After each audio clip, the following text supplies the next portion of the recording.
ભાગ્યશાળી આ એ શાસન છે જ્યાં સામે ચાલીને કોઈનો હાથ પકડવા જવાતું હોય છે. આજે યાદ કરવા છે અભયકુમાર.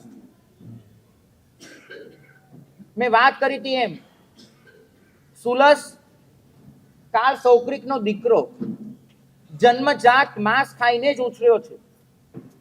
નાનો હતો, પિતા એને હંમેશા કસાઈ વાડે લઈ ગયા છે અને પિતાના હાથે એને તલવારથી 500 પાડાને કપાતા જોયા છે. જિંદગીભર લોહીની નદી જ વહેતી જોઈ છે, માંસના લોચા જોયા છે, ચરબીઓ જોઈ છે, ચામડા જોયા છે. બાળકનો ઉછેર જ આ રીતે થયો છે. અહીંયા સંગીતકાર ભાઈ આવ્યા છે, એમનો દીકરો છે નાનકડો અર્થ. પિતાની સાથે સાથે ગાતા શીખી જશે, કેમ કે પિતાને એને આ કરતા જ જોયા છે. તમારો દીકરો તમારી સાથે પૂજા કરતા શીખી જશે, કેમ કે તમને કરતા જોયા છે. સુલસે જન્મજાત જોયા છે પિતાને કે હંમેશા હંમેશા એ પિતાએ પાડા માર્યા છે અને વધેર્યા છે. અને એ સુલસ જેના લોહીમાં હિંસા છે, અભયકુમાર નક્કી કરે છે કે મારા મૈત્રી ભાવને મારે કસોટી ઉતારવો છે. અને જો સુલસને હું હિંસાના માર્ગેથી પાછો વાળી શકું તો સમજવું કે મારી મૈત્રીમાં દમ હતો. પ્રભુ વીરનો માર્ગ પામ્યો છું.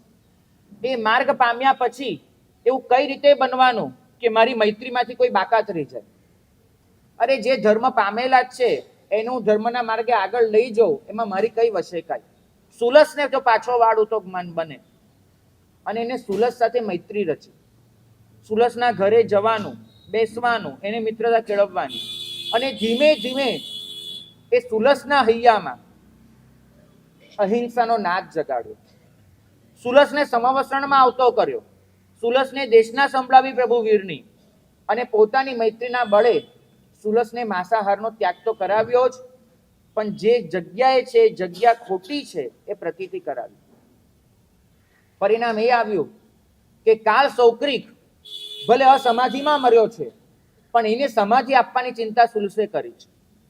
અને કાળ સૌક્રિકના મૃત્યુ પછી જ્યારે કહેવામાં આવ્યું સુલસને કે હવે પિતાનો ધંધો સંભાળ, ત્યારે સુલસે હાથ જોડીને એટલું જ કીધું કે તમે મને પાપમાંથી બચાવવાના હો તો હું પિતાનો ધંધો સંભાળું. સ્વજનોએ કીધું કે તારું પાપ અમારા માથે. સુલસે કીધું ભલે. લઈ આવ્યો પિતાનો છડો કે જે છરાથી રોજના 500 પાડાને પિતાએ માર્યા છે. એ છરો લઈ આવ્યો અને છરો લઈ લોકોની સામે પોતાના પગ પર ઝીકી દીધો. પગ અહીંથી અડધો લબડી પડ્યો. સુલસે પૂછ્યું કે મને ભયંકર વેદના થાય છે, લઈ લેવા તૈયાર છો? લોકોએ કીધું લઈ લઈએ. પણ ક્યાંથી લઈએ, કેવી રીતે લેવાય? તો કે અત્યારની આટલી વેદનામાંથી બચાવી નથી શકતા, નરક અને તિર્યંશની વેદનામાં બચાવવા આવવાના છે. નહીં બને. પિતાના ધંધાનો સમૂળગો ત્યાગ. ભાગ્યશાળી આપણી મિત્રતા આપણે કોઈ દિવસ અધર્મી જીવ સુધી પહોંચાડી નથી. અધર્મીઓ સાથે મિત્રતા કરી છે, ધંધાની મિત્રતા, ધર્મની મિત્રતા અધર્મીઓ સાથે નથી કરી.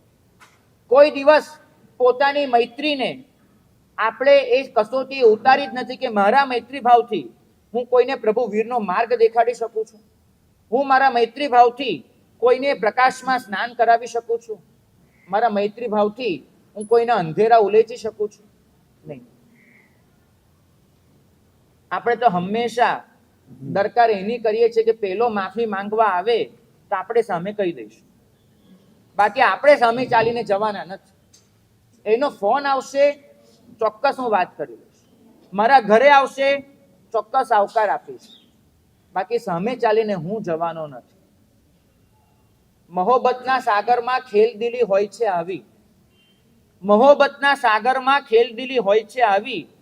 હતો સાગર બે પરવા તો દોડીને ઝરણ આવ્યું. સાગર નદી સુધી નથી જતું, નદી સાગર સુધી આવે છે. તમારે ખારા સાગર બનવું છે કે કલકલ વહેતી મીઠી નદી બનવું છે, નક્કી તમારે કરવાનું છે. આ તો પ્રેમની દુનિયા છે, પ્રેમનું સામ્રાજ્ય છે. ત્યાં લેખા જોખા નથી હોતા. કોને મારી માફી માંગી એ અભિમાનનું કારણ છે. હું કોની મિત્રતા કર્યો એ મારે મૈત્રીનું પરિણામ છે.